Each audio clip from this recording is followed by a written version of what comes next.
হাসিনার পতনের সময় এখন সমাগত, তার পতন হবেই, যদি বা কিন্তুর কোনো ব্যাপার না। এখন শুধু সময়ের অপেক্ষা।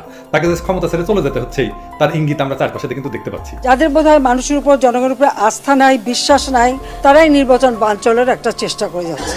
চাপ বিদেশ থেকেও আছে, দেশে তো আছে, দেশি বিদেশি চাপ নিয়ে। সম্মানিত দর্শকবৃন্দ, খুব শীঘ্রই প্রধানমন্ত্রী শেখ হাসিনাকে ক্ষমতা ছেড়ে পালাতে হবে, এমনটাই বলছেন পিনাকি ভট্টাচার্য। কেননা বিদেশিদের চাপে প্রধানমন্ত্রী শেখ হাসিনা অবশেষে ক্ষমতায় টিকে থাকতে পারবেন কিনা সেই বিষয়ে সন্দেহ রয়েছে তার।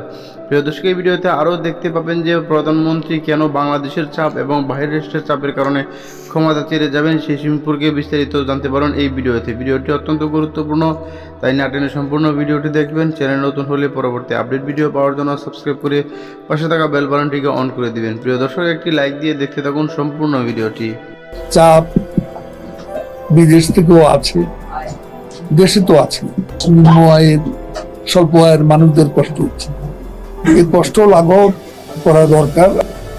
দেশি বিদেশি চাপ নিয়ে আমাদের প্রধানমন্ত্রী বঙ্গবন্ধু কন্যা শেখ হাসিনা তিনি বারে বারে বলেছেন চাপ বিদেশ থেকেও আছে, দেশে তো আছে, কিন্তু আমরা অতিক্রম করার ক্ষমতা রাখি, সাহস রাখি, সামর্থ্য রাখি।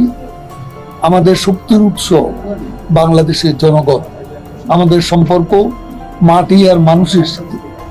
মাটি আর মানুষের সঙ্গে যে সরকারের, যে দলের সম্পর্ক, সেই দল কোনো বিদেশি চাপ বা দেশি চাপ, কোনো চাপের কাছেই নতি স্বীকার করে না। আমরা দীর্ঘ পথ পাড়ি দিয়ে এসেছি, পথে পথে বাধা, পদে পদে বাধা, এটা আমরা অতিক্রম করেছি। আমরা অতিক্রম করেছি নির্বাচন পূর্ব পরিস্থিতি। এখন আমাদের চ্যালেঞ্জ আসবে, আমরা জানি। এখন বিদেশি চাপ আসবে, নানান ধরনের আমাদের অর্থনীতিকে বিপন্ন করার ষড়যন্ত্রও আছে। এগুলো অতিক্রম করতে হবে, এগুলোকে ভয় পেলে চলবে না, সাহস রাখতে হবে। এবং একটা বিষয় তো আছে আমাদের, দেখুন আজকে বাজারগুলো, দ্রব্যমূল্য বাজারে আপনি দেখতে পাচ্ছেন মানুষ কষ্ট হচ্ছে। কিছু মানুষ, নিম্ন আয়ের, স্বল্প আয়ের মানুষদের কষ্ট হচ্ছে, এই কষ্ট লাঘব করা দরকার। এবং এটা প্রধানমন্ত্রী নিজেও বলেছেন যে আমরা চেষ্টা, এখন সর্বাত্মক চেষ্টা আমাদের চালাতে হবে মানুষের দ্রব্যমূল্য যাতে মানুষের সহনীয় ক্ষমতার মধ্যে থাকে, পাওয়ারের মধ্যে থাকে, সে ব্যাপারে আমরা সর্বাত্মক চেষ্টা চালিয়ে যাব। আর দেশি বিদেশি সব চাপ অতিক্রম করার পেছনে আমাদের মূল শক্তি, আমরা আত্মশক্তিতে বলিয়ান। আমাদের মূল শক্তি আমাদের দেশে জনগণ। আমরা, এই দেশটা আমাদের সকলের। দেশটা ক্ষমতায় আছে বলে শুধুমাত্র আওয়ামী লীগ এমন দাবি তো আমরা করি।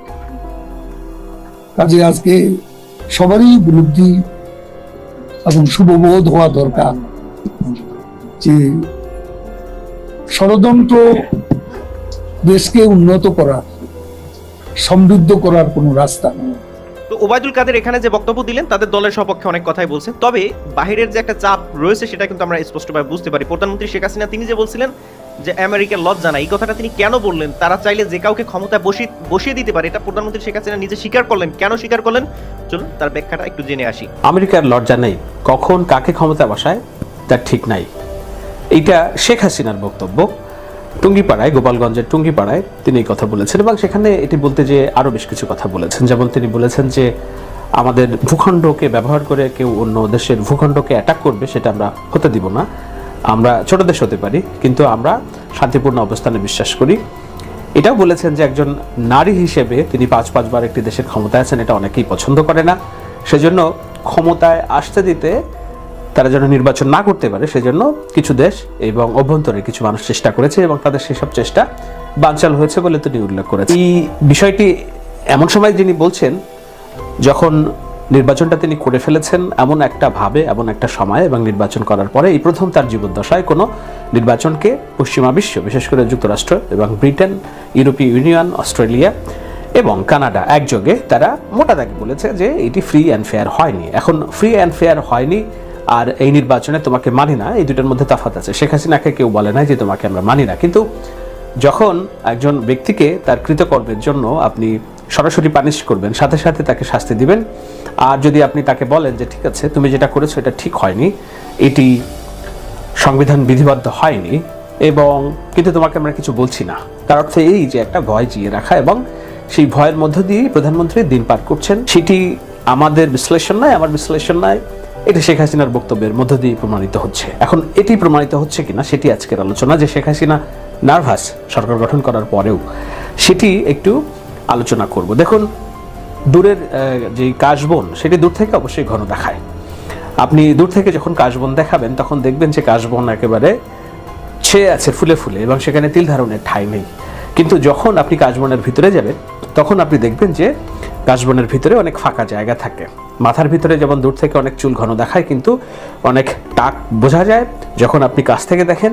ঠিক তেমনি শেখ হাসিনা শাসন ব্যবস্থা এবং ভোট করে ফেলার পরে একটা পক্ষ নিশ্চয়ই ভাবছে, বিশেষত বিরোধী দল যারা গণতন্ত্রের জন্য লড়ছে, শেখ হাসিনার বিরুদ্ধে লড়ছে, তাদের ভিতরে কিছু হতাশা তৈরি হয়েছে, এটা অস্বীকার করার উপায় নেই। একেবারে দৃশ্যমান হতাশা তৈরি হয়েছে যে শেখ হাসিনা তো নির্বাচনটা করেই ফেলছে। আশা ছিল, আকাঙ্ক্ষা ছিল যে পশ্চিমা দেশগুলো তাদের পক্ষে থাকবে এবং সরকারকে একটা প্রচণ্ড চাপ প্রয়োগ করবে, সেগুলো দৃশ্যত হয়নি, এই মুহূর্তে হয়নি। কিন্তু আমরা যদি দেখি যে যুক্তরাষ্ট্র এবং তাদের ফরেন পলিসি এবং পশ্চিমা দেশগুলোর যেসব কার্যক্রম, তাহলে দেখব যে কোনো দেশ তাদের পছন্দ কিংবা। সম্মানিত দর্শক মণ্ডলী, সম্পূর্ণ ভিডিওটি দেখলেন। ভিডিও সম্পর্কে আপনার মূল্যবান মতামতটি অবশ্যই কমেন্ট করে জানিয়ে দিবেন। বিগত 7 জানুয়ারি যে নির্বাচনটি হয়েছে, সেই নির্বাচনটি বাংলাদেশ থেকে শুরু করে সর্বমহলে সমালোচিত হচ্ছে, এমনকি আন্তর্জাতিক মহলেও সেটি নানানভাবে সমালোচিত হচ্ছে। আন্তর্জাতিক মহলে নিউ ইয়র্ক বা আমেরিকা যুক্তরাষ্ট্র, অস্ট্রেলিয়া, কানাডা, ইউরোপীয় ইউনিয়ন সহ বিশ্বের বেশ শক্তিশালী যে দেশগুলো রয়েছে, তারা কেউই এই নির্বাচনটিকে গ্রহণযোগ্য বলে মনে করেনি।